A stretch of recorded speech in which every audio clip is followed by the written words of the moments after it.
Have you ever watched No Game No Life? Well, if you didn't, there is a recommendation to you. Cause this anime is fucking awesome.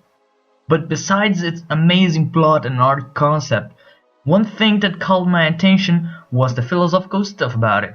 Lines like, life is like a game with no objectives, but yet 7 billion of people play it every day. And in an anime, when the protagonist gets trapped outside of his world, he'll always try to come back. But why does anyone would try to come back to a world like that? Anyways, let's get this list started.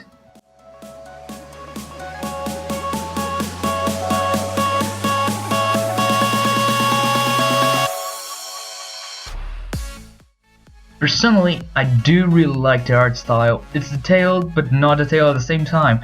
I know it might sound weird, but I really doubt that they didn't waste the same amount of time doing scene effects as I did while editing this video. Its art concept is deep, with the main point being obviously the characters and their personalities by using faces and gestures animations. Of course, it would be impossible to make something flawless, but I can say that the authors really did put some work on those frames. The score I would give to the art concept, 9 out of 10. Many animes do have a mind-blowing world-building shit, but this one is one of which I would call. Of course, it isn't that easy to create a whole new cultures and a whole new set for such anime, but this one just look out at real-world cultures and basically push it down to anime throat. There are in the first season 3 main factors that are worth talking about: Evergarden, the War Beasts, and Humanity. Needless to say, the ones that really watched in the first episode can from far tell that Humanity culture is a European-like culture. The War Beasts could be translated in a more Asian-like culture people, but a mix of Japanese and Chinese cultures.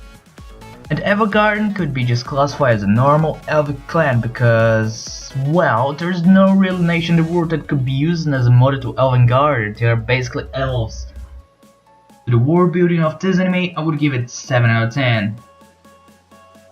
I certainly wouldn't think about taking 2 needs out of nowhere who magically make out to survive with high-tech equipment without any payments, and then shaving them down into the magical wonderland of gaming without shit but their brains.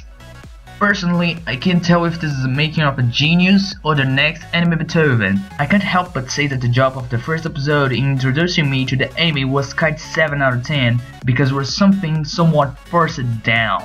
I mean, not like it was just, oh hello there, I'm Sora and she's Shiro and we are trapped in a world of games, help us! No! It wasn't that lame, but still, I didn't really got into it. The overall plot is okay, I can say. The characters are pretty well made and there isn't this bullshit where the sister is different from the brother. I would give the plot of this anime a 7 out of 10. Well, this one has a memorable history line, I can tell you, with each one of the episodes making you remember what's the final objective of the anime in one way or another. Of course, it's not flawless. Somehow it fails at some points, creating confusion, but it's soon back up with some cool resolutions to its faults and recovered lost points. I don't have anything to say about this, so let's just end it here with an overjoyed 10 out of 10. The anime concept here isn't anything new, but at the same time it isn't something old. It's somewhat like average. It looks like SAO with a little bit of Alice in the Wonderland and then mixes up with some cool art, games and a well done plot and an average world building. What really got me into this one was the fact that it had some really cool fan service. I can tell you, that worth every minute. It's a clever anime with a clever plot and history line. And this concept shall not die so easily, and it won't. To the anime concept, I will give it a 9 out of 10. And that's it. What do you think about No Game No Life? It is a good anime or just Kirito on crack? Leave it a like if you enjoyed this review and a comment telling what you think about it. Subscribe to stay tuned to the next video. See ya!